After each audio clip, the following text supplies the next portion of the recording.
출제가 되는데 5개를 맞출 수가 있어요. 5개. 제일 먼저 용어가 먼저 나와요. 용어 정의는 꼭 시험에 하나 나와요. 근데 용어 정의에서 시험에 나온다는 것은 이건 맞출 수 있다는 거. 왜? 왜냐하면 복잡한 논리가 없잖아요. 용어를 물어보는 거니까. 용어를 묻는 거. 그러면 제일 먼저 주택이라는 게 나와요. 주택이 뭐냐 하면 이걸 처음부터 사진 찍듯이 외울 수 있으면 좋은데 그건 불가능하니까 객관식으로 저 문장들 법적 정의를 어떤 식으로 틀리게 내지라는 걸 고민을 하고 보셔야 되는 거예요. 주택이라고 지금 우리 법 자체가 주택법.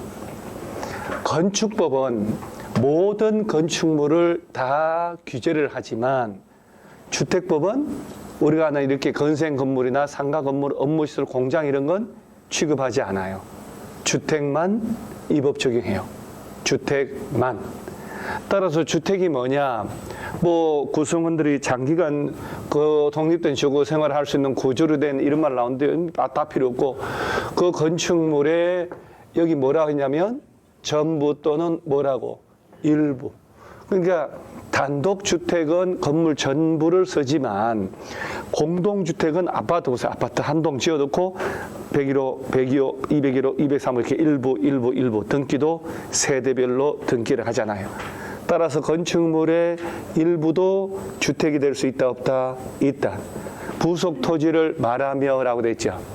부속 토지는 제외하고 그렇게 낸 적이 있습니다. 부속 토지도 포함이 되고 그러면서 단독주택하고 공동주택으로 나눠지는데 여기서 주의할 점은 단독주택의 종류가 3가지예요. 단독, 다중, 다가구. 공동주택도 아파트, 연립, 다세대 3가지예요. 그래서 뭘 생각을 해야 되냐면 건축법에는 단독이 4개, 공동주택이 4개였다고요. 건축법은. 근데 주택법은 3개잖아요. 그때 모의고사든 실전이든 풀 때 공법 문제가 사실 문제가 건축법이 먼저 나올 수도 있고 주택법이 먼저 나올 수도 있어요. 이건 관계없이거든요.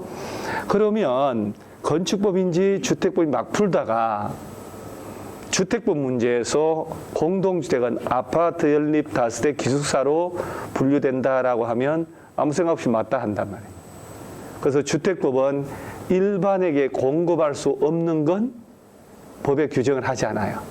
공관, 얘들은 관사, 장관이 돼야 되고 총리가 돼야 총리 공간에 들어갈 수 있으니까 주택법은 단독주택에 분류되지 않아요.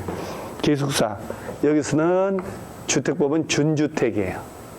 공동주택이 아니고 법마다 취지가 다르기 때문에 따라서 단독주택은 몇 가지? 3가지. 공동주택도 3가지다는. 개별 개념은 건축법 빌려 쓰기 때문에 똑같아요. 5계층 이상이고 4계층 이하이고 610 초과하고 이하고 하는 건 다 똑같아요. 자, 그러니까 이렇게 얘기를 내가 하자. 이렇게 비교까지 하세는데 이렇게 해서 기억을 해서 문제 잘 푸는 사람이 있고 그냥 10분 쉬는 시간 되면 또 기억을 못하는 사람들이 있어요. 환장하는 거죠. 자, 그 다음에 시험에서 너무너무 중요한 게 국민주택의 개념이에요. 국민주택 거기 동그라미 한번 하고 그 다음에 국민주택 규모가 있고 민영주택 동그라미 하세요. 뭐 이 부분은 객관식에서 완전 단골입니다. 자, 한번 천천히 이해를 해보면 국민주택이 뭘까 하는 거예요. 국민주택이 뭐냐? 다음에 어느 하나에 해당한 주택으로서 해놓고 국민주택 규모 이하인 주택을 말한다라고. 그러면 단일한 개념이 아니고 다의적 개념이거든요. 따라서 국민주택 규모부터 외워야 돼요. 국민주택 규모는 자, 호당 여기 보시면 전용 면적이 1호라고 되어 있지요. 얘는 1세대라고 되어 있어요. 무슨 차이가 있을까? 세대로 표현하면 공동주택으로 짓는다는 얘기고 호라는 것은 단독주택으로 짓는다는 거예요. 그러면 이걸 가지고 또 해석을 할 줄 알아야 되는 게 국민주택은 공동주택으로만 지을 수 있다라고 하면 틀리겠죠. 단독으로 지을 수도 있고 공동주택으로 지을 수도 있고. 그러면 주거 전용 면적인데 단독주택으로 지을 때 주거 전용 면적은 어떻게 구하지? 공동주택으로 지을 때 주거 전용 면적은 어떻게 구하지? 라고 하는 게 논란이 없도록 법적 정의를 해줘야 된단 말이에요. 그래서 이게 연결이 다 됐단 말이에요. 자, 단독주택으로 지을 때의 전용 면적은 그 바닥 면적에서 이렇게 가는 건 단독주택일 때. 연립 다세대는 이렇게 표현하면 안 되지. 바닥 면적에서 지하실이나 본 건물과 분리된 창고, 차고, 화장실 같은 면적을 포함하고 제외하고 전용 면적 구하고, 공동주택으로 지을 때는 외벽에 무슨 선? 중심선이 아니죠. 외벽의 중심선이 아니고 내부선이죠. 따라서 건폐율 적용할 때 건축 면적, 용적률 적용할 때 바닥 면적의 개념하고는 다르게 가야 되는 거예요. 우리 건축법에서는 건축 면적을 구할 때 외벽의 두께가 30cm면 15cm를 포함한 외벽의 중심선 둘러싼 수평 투영 면적이었지만, 주택법에서는 전용 면적 구할 때 전용 면적에는 외벽 부분 포함하면 안 되거든요. 외벽의 중심선이 아니고 무슨 선? 내부선, 이게 안목치수라고 하는 거예요. 실평수를 기준으로 하고, 복도, 계단, 현관 등의 공동주택의 지상층에 있는 공용 면적은 포함할까요? 뺄까요? 뺍니다. 빼서 전용 면적을 구하는 거예요. 공용 면적은, 이런 공용 면적은 제외하고. 그러면 보세요. 단독주택의 전용 면적은 그 외벽의 내부선을 기준으로 산정하고 이러면 안 되지. 얘는 공동주택. 보세요. 우리 아파트하고 옆에 1302호, 1302호가 벽 하나로 붙어 있잖아요. 여기 샤워실, 여기 샤워실 있고 이렇게. 따라서 전용 면적은 외벽의 중심이 아니고 외벽의 내부선 기준으로 하는. 그러면 단독주택은 전용 면적을 그 바닥 면적에서 이렇게 가야 돼요.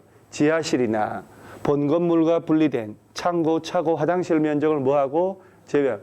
그러면 얘를 수업을 들었다 쳐요. 이런 평생 낯선 용어가 여러분들이 익숙해지려면 여러분들이 3번 정도 입으로 떠들어 보여야 되는 거예요. 그러고 난 다음에 다시 올라가면, 자, 호당, 세대당 얼마 이하로 지어라? 85, 25.7평 85제곱미터. 이게 전용 면적이란 말이에요. 그래서 국민주택 크기는 호당, 세대당 얼마 이하여야 한다? 85 이하. 그런데 여기까지는 하도 시험을 내다 보니까 요새는 가로속에 있는 걸 내요. 수도권을 제외한 도시지역이 아닌 읍면지역은 국민주택 크기를 100제곱미터까지 허용을 하는 거예요. 자, 수도권을 포함하고 제외하고. 도시지역이 아닌. 그럼 민영주택이 뭐냐? 민간건설 사업 시행자가 건설하는 이런 민간건설 전혀 관계없어요. 국민주택을 제외하면 민영주택이에요. 민영주택이 뭐냐 물어보면 그냥 국민주택을 제외하면 다 민영주택이다.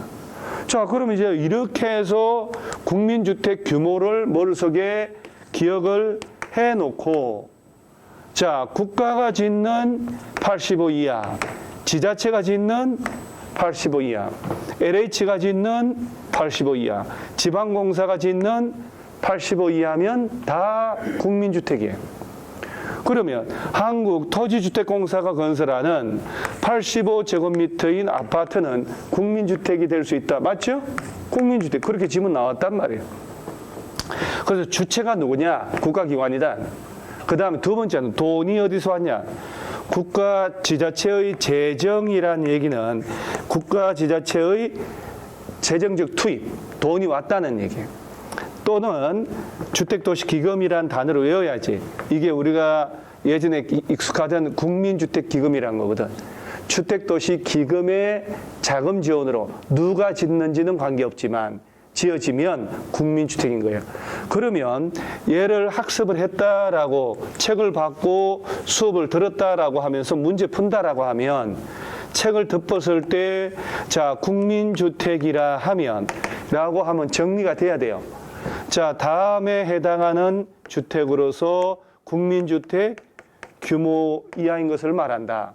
국민주택 규모는 호당, 세대당 얼마 이하? 85 이하로 해야 되고, 수도권도 아니고 도시적도 아닌 읍면 지역은 얼마까지? 100이야.